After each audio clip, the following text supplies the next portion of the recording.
The headlines tell the story. Deep declines in reading and math skills among 4th and 8th graders, incoming college students grappling with learning difficulties after 2 years of COVID, cities trying to grapple with increased inequities and disparities only exacerbated by this devastating illness. Not to mention the fact that educational policy seems to be bound up increasingly in divisive politics. To say that educators are challenged is an understatement, which is why we are gratified to be able to talk today with the Secretary of Education, Miguel Cardona. Welcome. Thank you for joining us. Thank you, Jeff. Glad to be with you. Let's get right to it. You've called these test results appalling and unacceptable. I think everybody would agree with that. And you've also pointed out that these declines precede COVID. If you're talking to people now making decisions in cities, what are the immediate steps you want them to take to begin to deal with this rather troublesome development? Well, it is appalling. It is appalling. It's unacceptable. As a father, I want more for my own children, and America should want more for all of our children. And as you mentioned, I do feel that we're spending a lot of time talking about the NAEP data, partly because we know that the pandemic impacted learning so much. So there's a renewed sense of urgency around this. But the 2019 data wasn't anything to brag about, right? We should be top in the world. And I really feel that we should be setting ourselves up to aim for that. We shouldn't be aiming to close gaps that were made because of the pandemic. We have to think beyond that. And what I would tell folks in the cities is what I would tell folks throughout the country. Look, what are some of the root cause underlying issues that are leading to this? How do we address those? Let's be bold about it. You know, what I don't want is for there to be a lot of attention on this now, and then we go back to business as usual soon. You know, I think we fought really hard, Jeff, against COVID the last couple of years, trying to safely reopen our schools. The challenge now is to fight complacency for the next 2 years, to make sure that the system of education we provide our students is not what it was in 2020. It's better than that. You offered a somewhat provocative notion that I was struck by, where you said we have to embrace this disruption in education and not build it back the way it was before, which sounds to me like a call for structural change, not just we need more money, which is as a rhetorical device easy. So guide us. You have a unique view of the terrain. Where are things happening for the better? Give us some examples that our audience can say, yeah, that sounds like something I can do now before we solve, inequity and poverty, which may be a few years down the road. Absolutely. I think prior to the pandemic, we normalized challenges in education. We normalized disparities in outcomes in education. And we have an opportunity now, due to this disruption, not to build it back the way it was. What does that look like? It looks like a high school that has career pathways that lead to some of the jobs that exist now. Pathways that can lead you to a 2-year college, a 4-year college. It can even lead you to an associate's degree when you graduate high school. We have pockets of that in our country. We have to systematize it. So when you talk about structural changes, what I want to see in every school system is a relationship with regional workforce partners. We have robotics, we have advanced manufacturing, we have a lot of these new green jobs that are going to be out there. We're going to need people to fill them. And those are high skill, high paying jobs. If we do a better job in our K-12 system, connecting with those regional workforce partners, with our 2-year colleges, we can make it so that students have a pathway to success and options when they graduate. They could go to a 4-year school, they can go to a 2-year school, or they could join the workforce and come back. We should have year-round schooling for students who are significantly behind. And it doesn't mean it's drill and kill, summer school where they're bored out of their minds. No, we should have enriching summer programs that get students engaging with one another. The American Rescue Plan provided dollars to provide additional support for students. We need to make sure that the investments from states match the urgency of the federal government on programs that are proven. I was in Maryland last week, and I visited a school where we had an ESL teacher and a classroom teacher in the same classroom providing small group instruction. That's how we accelerate recovery. We know what to do. We just have to have the political will to do it. But if I may, if people listening to this interview say, these sounds like a good idea, can they find from the Department of Education specific programs that they can look at and emulate in this town, in this city, in this community? Yes, one of the first things we did, we created a repository of best practices when schools were reopening. So we have reopening best practices with names of people that district leaders or mayors can contact to say, how did you do that over there? We have it for mental health supports because we know some districts really went above and beyond to provide mental health supports for their students. So we have a repository of that. And now innovation. We want to make sure that we're lifting up best practices. Last week we had our first of 5 summits lifting up best practices around reading and math instruction. Let's face it, no matter how much tutoring we provide or summer school programming, if we cannot improve reading and math scores in our school day, then everything else is just it's not going to be as effective. So we had a summit last week. We plan on continuing to do that. And there is guidance coming out of the Department of Education on our website that can point to specific districts that have found success doing these things. Let me turn to what may be a more short-term dilemma. If we've learned anything in the last 2 years, it seems to be that the closing of schools for lengthy periods of time just has devastating impact and may not have been the right course. Now, your department, as you remind us often, does not set local and state policy. But are there concerns you have if COVID returns that this time we do not answer that by shutting schools for lengthy periods of time? You know, if you look at, I was sworn in on March 2nd, 2021. That evening, I said we need to get our schools open as safely and as quickly as possible. Good timing. And look, 47% of the schools were open when the president took office. 47% of our schools were open full time in our country. Within 9 months, we were at close to 100% because we believe there is no substitute for in-person learning. Now, I would never second guess a decision made by a local health director to temporarily close schools because it was protecting lives. It's easy to Monday morning quarterback, but having been in that position where I was leading a state and I knew that the decisions I made were going to impact the lives of people, I worked closely with our health experts, and Connecticut was one of the quickest opening states safely. So we're big proponents of making sure our kids are back in the classroom. And thankfully, Jeff, because of the work we've done, providing guidance, ensuring that the American Rescue Plan dollars are available to provide safe school environments, I do not foresee a circumstance where closing schools would make sense. I would fight against it, given what we know now, with the strands that we have now. I can't talk about tomorrow or what might come, but I can tell you right now, closing schools at this point would be harming students, and I wouldn't support it. It became very clear as COVID spread that the inequities and disparities in education were exacerbated. You had a good home computer, you had good Wi-Fi, that's one thing. If you're in a home without that, you're in trouble. If your single parent had to go to work, there was no home tutoring. All of these examples you've talked about. But again, since we are not going to end inequality in the near future, are there things that local school districts can do to at least mitigate the worst aspects of these inequities? Yes. Yeah, that's a great question because, what are we doing today? What can we do today to address the inequities that were made worse? I can tell you some of the things that I have seen. Making sure every child has a device and broadband access. Making sure every child has access to after-school programming.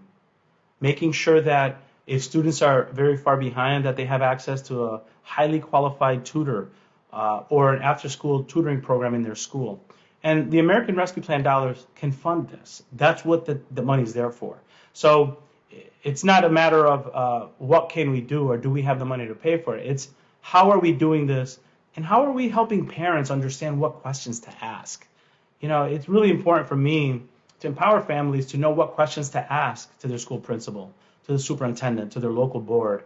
If you go on ed.gov, you'll see that there's a parent checklist that we created to help inform parents on what they should be asking, because if their children are falling behind, they have the responsibility to ask for more. And that's the intention here, to make sure that our parents know what to ask and to whom to ask. Speaking of parents asking, one of the things we have seen is a resurgence of almost a kind of a tradition, if I can use that word, in an American educational policy where politics and education get mixed up. Now, again, You're the Secretary of Education. You do not set local and state curricula. Right. But is it troublesome to you that now politics seems to be a fundamental fact that is happening at school board meetings and in school board elections? I mean, is this something that is healthy for the American educational system, or is it, okay, it's about time parents got involved? Yeah. Look, I welcome parental engagement, even from those folks that disagree with the direction that we're going. That's part of a democracy. And as an educator, I was a fourth grade teacher, I was a school principal and a district superintendent. We welcome parental input. We want that. It's really important that the schools serve the community. I think some of the distractions have come about because people want to create division in our schools or in our school communities, and that's unfortunate. I think at the end of the day, every principal wants more parent involvement. Every teacher wants their families connected, and I think that's a critical component of our recovery as a country. Leaving the politics outside of the classrooms, let's engage with parents who have different perspectives on things, and let's build community. Because, Jeff, that's what our students and our families missed the most when our schools were closed. That sense of community, the sense of second family that schools provide. So, yes, I want parent voice. I think just the nature of where this country is, some folks try to create controversy to create division because they feed off of that. But our schools are going to rise above that. Let me put the question as bluntly as I can, because politeness has never been part of my character. I'm a parent, and I say to you, look, I want my kid to learn math. I want my kid to learn how to read. I want my kid to develop skills that will be useful in his or her life. What I don't want is the educational establishment imposing their social and political views in that classroom. To which you would say? I agree. I want your children to learn reading and math. We know those are critical skills for their success in life. And right now, as a country, we haven't been doing that exceptionally well. So what I would offer that parent is that this is what we're offering in the classroom, and this is what you can get additionally, because there's American Rescue Plan dollars now that could fund additional supports. And with regard to disagreeing with that specific district's curriculum, there's a process through which that family can communicate with the school, with the board, the elected board that develops the curriculum. At the federal level, as you said earlier, we don't get into local curriculum. As a matter of fact, I appreciate the fact that it's local control. As a former school principal, I didn't want the federal government telling me what I'm doing in my classroom. So I think it's right. The balance is right. And I would encourage all parents to get engaged in their children's learning and to build an understanding of what is being taught and what is hyperbole, because I think there's a lot of hyperbole also. There's a lot of fear-mongering going on in education. But the closer the parents are to the schools, the more they'll feel comfortable with what's happening with their children. I don't want to leave this conversation without turning to another immediate issue, and that is staffing. In the wake of COVID, we've seen a lot of departures, which is going to leave our school systems even more at risk, if that's the right word. Is there something that can be done to stop the exodus of staff if COVID remains an issue? Jeff, I always say we're at the doorstep of another crisis.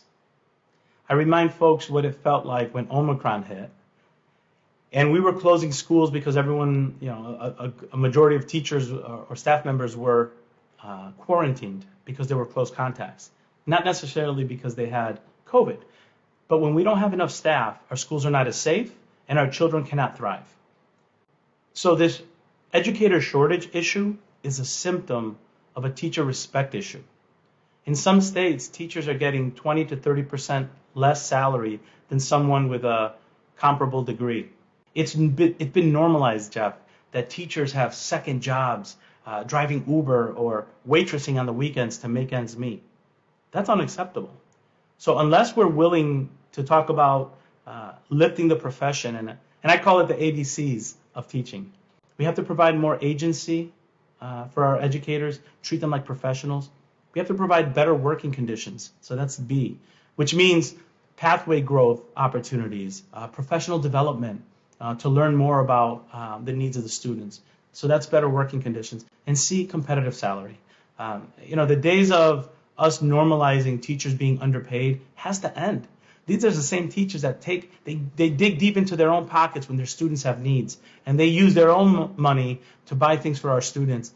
we need to respect the profession enough to pay them a competitive salary. Well, as the son of a junior high school librarian, I can sympathize and empathize with that view, but you may be facing the likelihood of a political climate in Washington where the kinds of spending that we saw in the American Rescue Plan may not be as supportive in the past. Well, I think what you're talking about is the way you get these staff shortages fixed is to pay better. But in a political climate where that might not be as supportive as it was, that sounds like a pretty rough road to walk. Think about how much it costs when our schools are closed because we don't have adequate staffing. If we're serious about leading the world, if we're serious about addressing what the NAEP data showed us, and we think that by maintaining the status quo, we're going to get better, that's lunacy. What I'm suggesting, the federal government is responsible for about 10% of education funding. The other 90% is state and local. Okay? The federal government has demonstrated a level of urgency over the last year and a half to support education and support our students. I want to see that same level of urgency and importance placed on education at the state and local level. We need to really revisit this or we're going to be at another crisis. And it costs more to intervene than it does to adequately support our educators, because when you're supporting your educators, you're supporting your students. If this NAEP data didn't serve as an alarm for us to look more carefully at this, I don't know what will. Mr. Secretary, one of the issues that always comes up when we talk about investing, which is another word for spending, is accountability. How do we know that this money from the American Rescue Plan, for instance, that is being spent, is actually being well spent? What's your metrics? How do you judge that? Test scores, impressions, how? Yeah, that's a great question. And I'm a firm believer that we have to have equal parts support and accountability. So the support came in the form of $130 billion to our K-12 system to reopen our schools quickly and safely and to provide recovery supports. And in higher education, $40 billion to make sure our colleges are not closing. So we expect, and I know Future Ed put out a report sharing where the money is being spent. And we know that the money is being spent on improvements to school quality, air quality, mental health supports, and academic recovery. Those are the three big buckets. How will we know that it's working? When we see our student achievement increase, when we see student engagement increase. And, I think we can safely say that some of this money has proven itself beneficial because since November, we haven't been talking about school closures. We've been talking about making sure that our students are getting additional support. And it's my expectation that as we make sure we're working with our states and local districts on best practices and we hold them accountable for spending down the money on the things that matter most, we also empower our communities and our families to ask the questions to make sure that from the bottom up, they're feeling that they can have answers to their questions on how their children are being helped. We required that every district put their plan on their website so that parents should have access to those plans to make sure that the money is being used wisely and to support their children. Mr. Secretary, I've asked you plenty of questions. Now it's your turn to say what's on your mind. You're talking to some people who have significant influence on educational policy. What do you want them to hear? Well, look, no one signed up for a pandemic, right? But we did sign up to help children. And there's no time in our lives where education has been so disrupted for us. The disruption happened. We must now take advantage of this disruption to build it back better than it was before. Our students deserve that. And the NAEP data just reinforces that if we do what we've done, we're going to get what we've gotten. This is a time to be bold, innovative, address inequities in a way that we haven't in the past, and really raise the bar across the country so that our students in this country could lead the pack internationally. That's what our students deserve. And we should be poised right now to roll up our sleeves and give them the best that we have. They deserve that. Thank you for that. Thank you.